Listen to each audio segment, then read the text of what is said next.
Good morning 10th class Hindi medium students, most welcome in this video. देखिए बेटा, पिछली video में बात कर रहे थे पुष्प की संरचना कि एक प्रारूपिक जो पुष्प होता है उस पुष्प के कितने भाग होते हैं, उन भागों के बारे में आपने पिछले वीडियो में अध्ययन किया। आज के वीडियो में आपसे मैं बात करूंगा पुष्पी पादपों में लैंगिक जनन। देखिए बेटा, इसमें भी आपको मैं बता चुका था कि एक लिंगी पादप या एक लिंगी पुष्प क्या होते हैं और द्विलिंगी पुष्प क्या होते हैं, इनके बारे में भी आपसे मैं बात कर चुका। तो देखिए बेटा, ये जो फ्लावर है ये आपने पिछले वीडियो में आपने देख लिया था कि इस फ्लावर के अंदर आप देखें इसमें कि ये जो ग्रीन पार्ट होता है ये बाह्यदल है और पुष्प की जो रंगीन पंखुड़ियां होती क्या कहलाती हैं, ये दल। और उसके अंदर ये तंतु में जुड़ी हुई संरचना है ये कहलाते हैं पुंकेसर।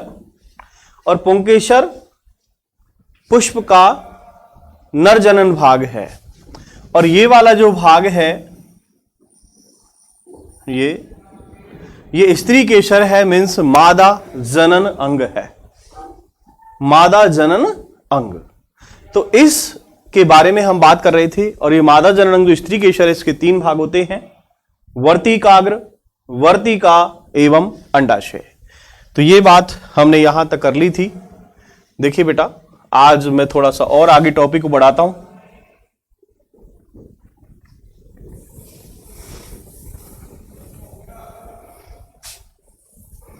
पुष्प के अंदर आपने यानी देखो, कुछ टॉपिक है हमारा पुष्पी पौधों में लैंगिक जनन। पुष्पी पादपों में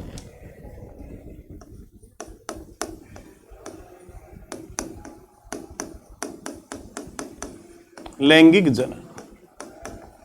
इसके लिए सबसे पहले आपने अध्ययन किया पुष्प का, पुष्प की संरचना का, ठीक है।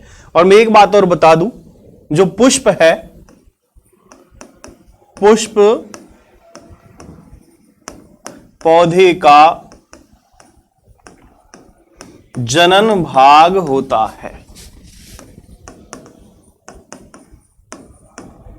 पुष्प पौधे का जनन भाग होता है, यानी जो जनन अंग है वो कहां पाए जाते हैं, एक पुष्प में पाए जाते हैं।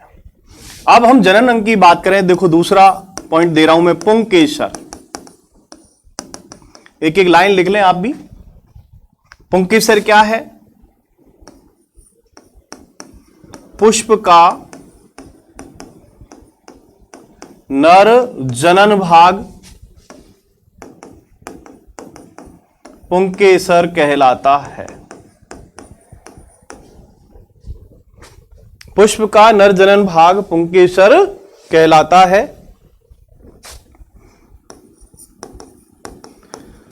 पुंकेसर में परागकोश व तंतु पाए जाते हैं। अब ये जो परागकोश है, अब देखो आपको बताऊं मैं,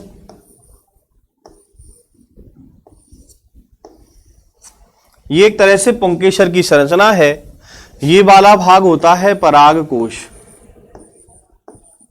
और इन परागकोश में होती है लघु बीजाणुधानी स्पोरेंजिया और इसमें पाए जाते हैं लघु बीजाणु। लघु बीजाणु को परागकण कहते हैं। तो ये तो है तंतु और ये है परागकोश। पुंकेसर में परागकोश व तंतु पाए जाते हैं। परागकोश में लघु बीजाणु धानी होती है जिसमें बहुत सारे लघु बीजाणु पाए जाते हैं। लघु बीजाणु को परागकण कहते हैं।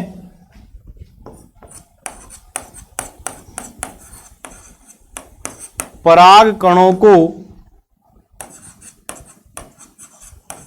नर युग्मक कहते हैं। ये सब बातें आपके जानने योग्य हैं और आपको याद भी होनी चाहिए। अब देखो, किसी पुष्प को आपने छुआ, पकड़ा, तो आपके हाथों में कई बार पीले पीले रंग के जो लग जाते हैं वो सब परागकण हैं। अधिकांशतः परागकण पीले रंग के होते हैं और कई बार पुष्प के जैसे आपने रगड़ते हो तो आपके हाथों में पीला पीला लग जाता है, छोटे छोटे कण लग जाते हैं, वो क्या है? परागकण है। और यही परागकण नर युग्मक कहलाते हैं। क्लियर? ये बात थी किसकी? पुंकेसर की। अब मैं बात कर रहा हूं स्त्री केसर। ठीक है, कर लिया यहां तक क्लियर? एक एक टॉपिक आप क्लियर करने। पुष्प का नर जनन भाग पुंकेसर। पुंकेसर के दो भाग हैं, एक परागकोश है, दूसरा तंतु है। परागकोश में लघु बीजाणु धानी होती है जिसमें लघु बीजाणु पाए जाते हैं और लघु बीजाणु को परागकण कहते हैं और परागकणों को नर युग्मक कहते हैं। ठीक है, चलिए आगे। अब हम बात करते हैं, दूसरा भाग है स्त्री केसर।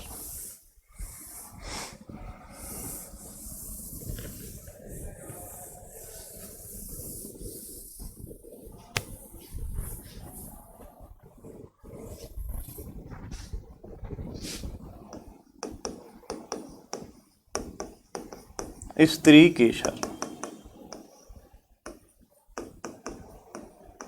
पुष्प का मादा जनन भाग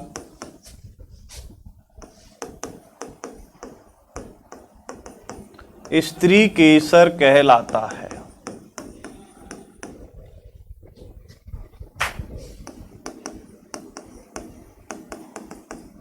स्त्री केसर के 3 भाग होते हैं। स्त्री केसर के 3 भाग होते हैं। देखिए बेटा,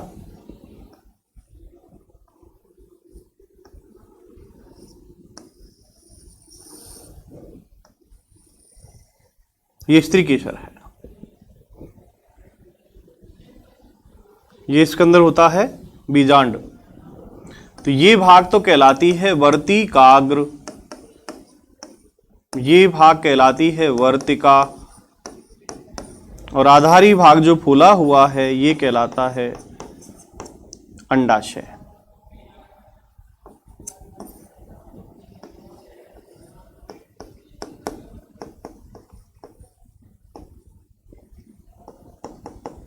ठीक है, देखिए बेटा, ये स्त्री केसर का चित्र है।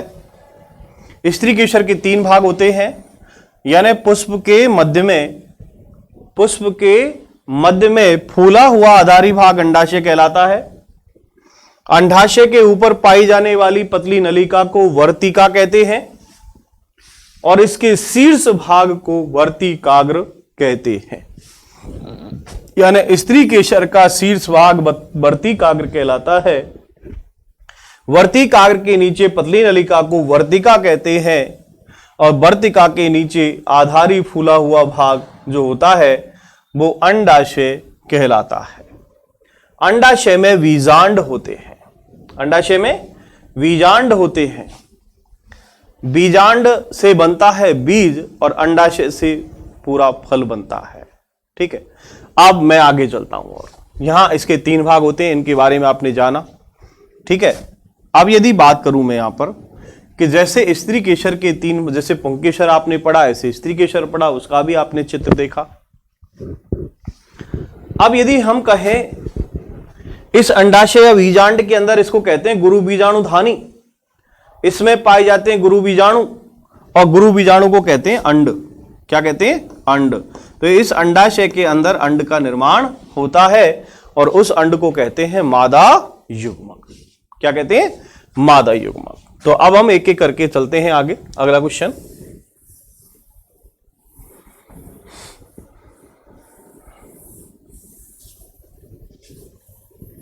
देखिए बेटा, एकलिंगी आप पढ़ चुके। एकलिंगी पुष्प जिन्होंने नहीं पढ़ा एक बार हेडिंग डाल लें। एकलिंगी का मतलब क्या होता है?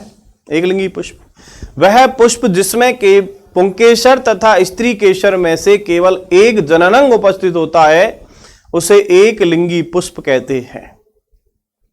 क्लियर? और एक लिंगी में उदाहरण लिख देना, एक लिंगी पुष्प, ऐसे पुष्प जिसमें पुंकेसर तथा स्त्री केसर में से केवल एक जननांग पाया जाता है उसे एक लिंगी पुष्प कहते हैं। उदाहरण पपीता, तरबूज। दूसरा द्विलिंगी, और द्विलिंगी को कहते हैं उभयलिंगी। ऐसे पुष्प जिसमें पुंकेसर तथा स्त्री केसर दोनों ही जनन भाग पाए जाते हैं उसे द्विलिंगी पुष्प कहते हैं। उदाहरण मटर, गुड़हल, सरसों। क्लियर? एक लिंगी पुष्प हो गया, द्विलिंगी हो गया, पुंकेसर, स्त्री केसर। अब हम बात करते हैं परागकण की। परागण, परिभाषा देखो बेटा, पुष्प का नर जनन भाग होता है पुंकेसर, मादा जनन भाग होता है स्त्री केसर। पुंकेसर से निकलते हैं परागकण और स्त्री केसर में होता है अंडाशय, अंडाशय में होता है बीजांड। लेकिन स्त्री केसर का जो भाग है वर्तिकाग्र, उस वर्तिकाग्र पर परागकणों का पहुंचना कहलाता है परागण। तो मैं क्या कहूंगा, परिभाषा देखो, परागकणों का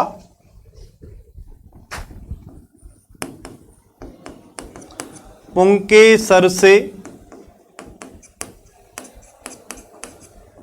वर्तिकाग्र पर पहुंचना, परागकणों का पुंकेसर से वर्तिकाग्र पर पहुंचना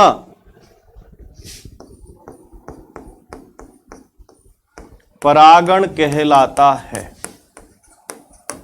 ठीक है, कहने का मतलब पुंकेसर है, यहां स्त्री केसर है, यहां से निकलेंगे परागकण,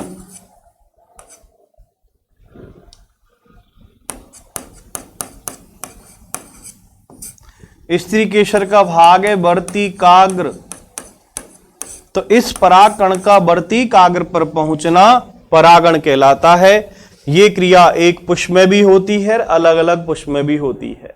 यदि पुष्प एक लिंगी है तो निश्चित है कि दूसरे पुष्प में ही संपन्न होगी। यदि पुष्प द्विलिंगी है तो एक पुष्प में भी हो सकती है, अलग अलग पुष्प में भी हो सकती है। ठीक है, तो परिभाषा नोट कर लें आप, परागकणों का पुंकेसर से वर्तिकाग्र पर पहुंचना परागण कहलाता है, या पहुंचने की क्रिया को परागण कहते हैं। अब परागण देखो, वायु के द्वारा हो सकता है, कीट के द्वारा हो सकता है, पक्षियों के द्वारा हो सकता है। एक लाइन लिख लें यहां पर, परागण की क्रिया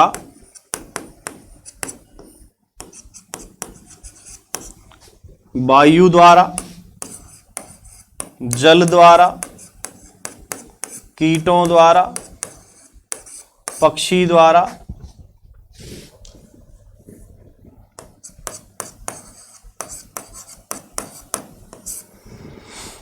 परागण की क्रिया वायु द्वारा, जल के द्वारा, कीटों के द्वारा, पक्षियों के द्वारा, चमगादड़ के द्वारा। क्योंकि कुछ ऐसे पुष्प रात को खिलते हैं तो उनमें परागण क्रिया चमगादड़ से होती है। ठीक है, घोंघों के द्वारा, तो विभिन्न प्रकार की क्रियाओं द्वारा परागण होता है। जब परागण वायु से होता है तो कहलाता है वायु परागण। वायु के माध्यम से परागकणों का वर्तिकाग्र पर पहुंचना। जैसे बाजरे में देखा है आपने, बाजरे में कोई आकर्षक पुष्प नहीं आता तो कीट आते ही नहीं उस पर, तो बाजरे में वायु के द्वारा परागण होता है। जबकि सरसों में आप देखिए कीट बैठते हैं, मधुमक्खी, तितली, पतंगे, भंवरे एक पुष्प से दूसरे पुष्प में मंडराते हैं तो उनकी जनन क्रिया संपन्न होती है।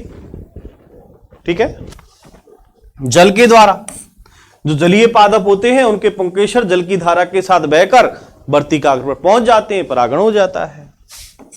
कीटों के द्वारा, कीट परागण यानी वायु परागण, जल परागण, कीट परागण, पक्षी परागण, जिसके द्वारा होता है वो परागण। परागण का मतलब पराग कणों का वर्ती काग्र पर पहुंचना, नरजनन भाग का मादाजन भाग पर पहुंचना कहलाता है परागण। जैसे हम जंतुओं में पढ़ते हैं निषेचन। चलो आगे चलें। परागण के प्रकार।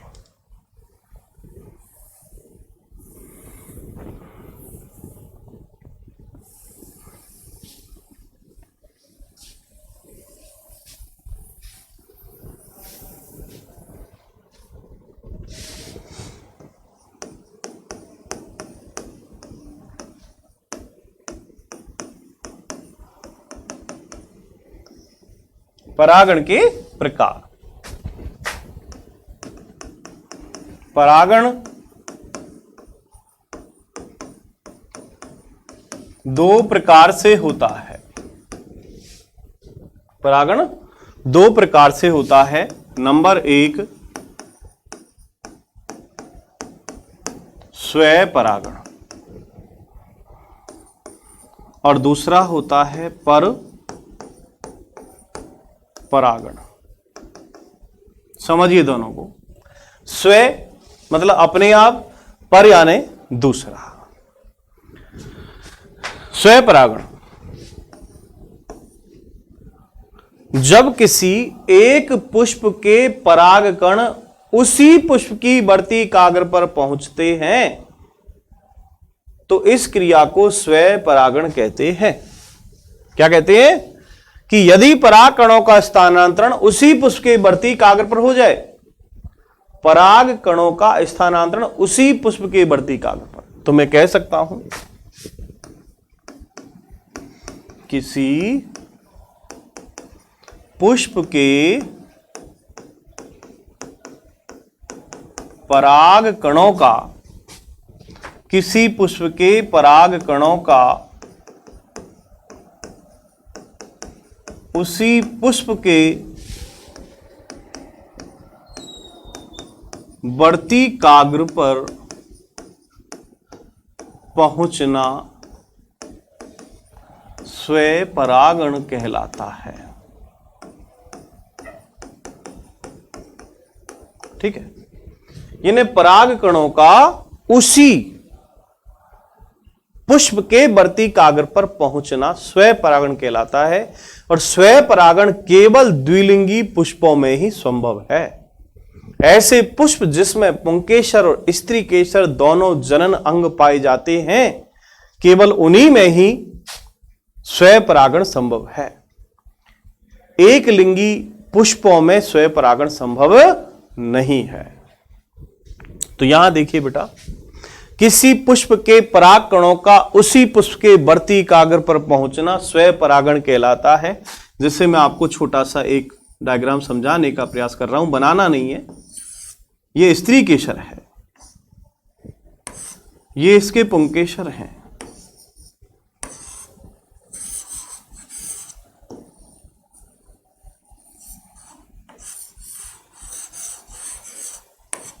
ठीक है, तो ये जो पुंकेसर हैं, ये इनमें से परागकण निकलेंगे और इन परागकणों का इसी वर्ती काग्र पर पहुंचना, इन परागकणों का इस वर्ती काग्र पर पहुंचना, इनका इस पर पहुंचना। एक ही पुष्प के अंदर क्रिया हो रही है, इसी का परागकण है, इसी की वर्ती काग्र है, तो परागकणों का उसी पुष्प के वर्ती काग्र पर पहुंचना स्वयं परागण कहलाता है। और स्वयं परागण द्विलिंगी पुष्प जैसे मटर है, सरसों है, गुड़हल है, बैंगन है, धतूरा है, टमाटर है, ऐसे विभिन्न प्रकार के ऐसे पुष्प हैं जिनमें स्वयं परागण होता है। ठीक, देन नेक्स्ट,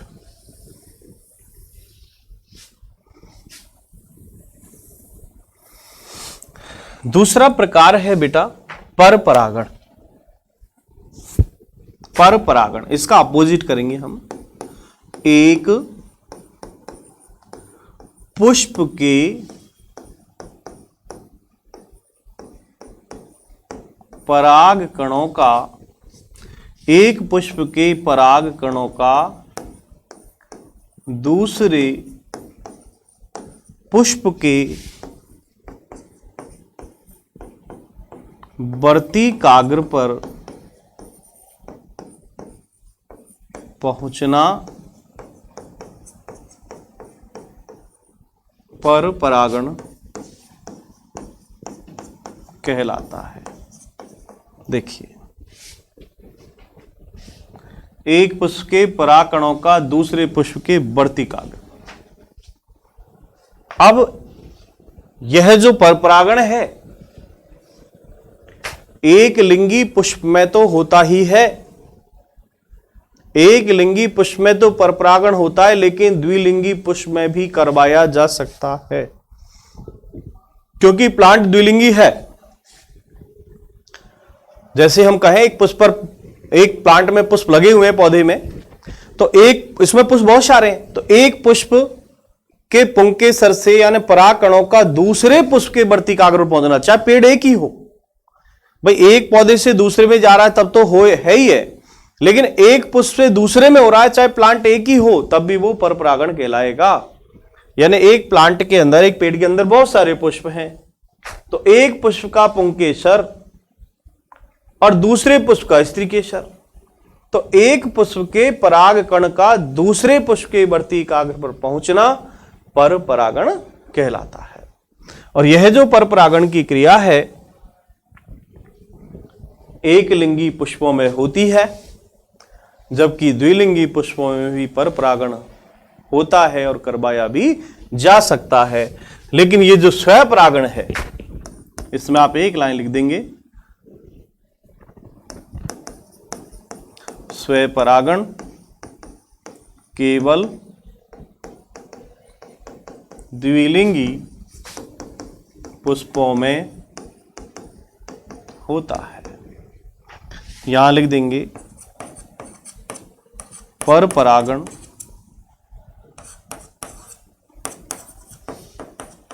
एकलिंगी पुष्पों में होता है, लेकिन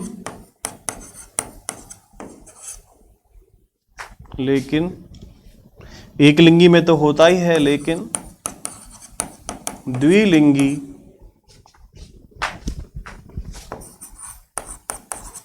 पुष्पों में भी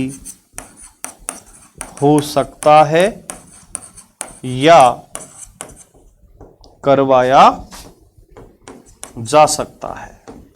जैसे आपने पढ़ा है मेंडल के बारे में, आगे पढ़ोगे, मेंडल ने जो मटर का पौधा लिया वो पौधा द्विलिंगी था, लेकिन द्विलिंगी होते हुए भी उसमें स्वपरागण होता था, लेकिन पर आवश्यकता पड़ने पर परपरागण भी करवाया जा सकता था, ताकि यानी कम समय में अगली पीढ़ी प्राप्त हो सके, इसलिए क्रॉस पॉलिनेशन भी करवाया जाता था। तो देखिए बेटा, इस वीडियो के अंदर आपने अब यहां तक पढ़ा। अभी मैं इसी में आपसे बात करूंगा, परागण के बाद में बात करूंगा निषेचन क्या है, निषेचन कहते किसे हैं। देखिए बेटा, एक और छोटा सा क्वेश्चन,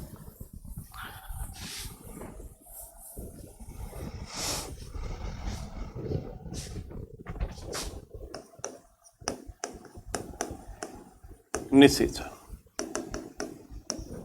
वैसे मैं कहूं पादपों में जो निषेचन है, जब वर्तिकाग्र पर परागकणों का अंकुरण होगा तब निषेचन संभव है, लेकिन परिभाषा यहां पर आप नोट करेंगे कि जो नरयुग्मक है मीन्स परागकण और मादा युग्मक जैसे गुरु बीजाणु या अंड कोशिका, नर युग्मकों का मादा युग्मकों से संलयन निषेचन कहलाता है, या परागकणों का अंड कोशिका से संलयन होना निषेचन कहलाता है। तो इसकी परिभाषा आप नोट करें, निषेचन है क्या?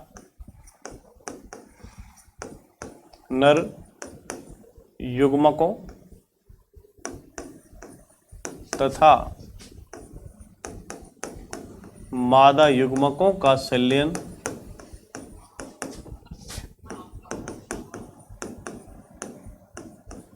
होना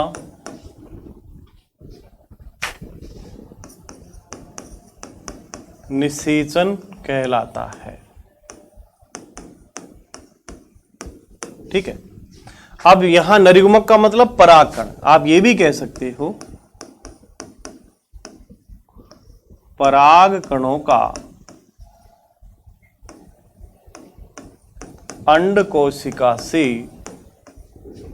पराग कणों का अंड कोशिका से संलयन होना निषेचन कहलाता है।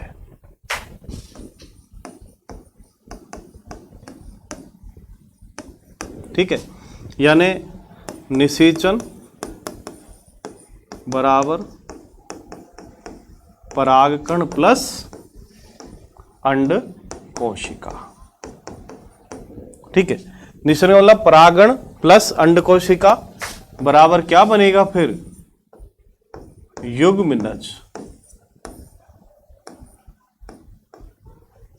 युग्मनज यानी निषेचन के बाद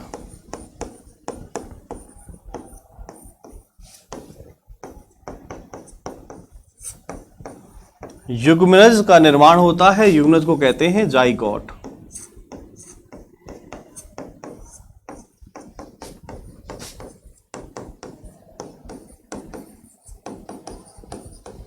ठीक है, तो आज के वीडियो में बेटा मैं यहां तक बताऊंगा। अभी अगले वीडियो में आपसे मैं बात करूंगा कि जो वर्ती काग्र है, वर्ती काग्र पर पराग कणों का अंकुरण कैसे होता है, उसके बारे में आपसे मैं डिटेल से चर्चा करूंगा। तो आज आपने कई प्रकार के क्वेश्चन पढ़े और ये क्वेश्चन आपको समझ में भी आए होंगे। 2 बार आप रिपीट करना, आपको क्लियर याद भी हो जाएगा। आज की वीडियो में इतना ही। Thank you for watching.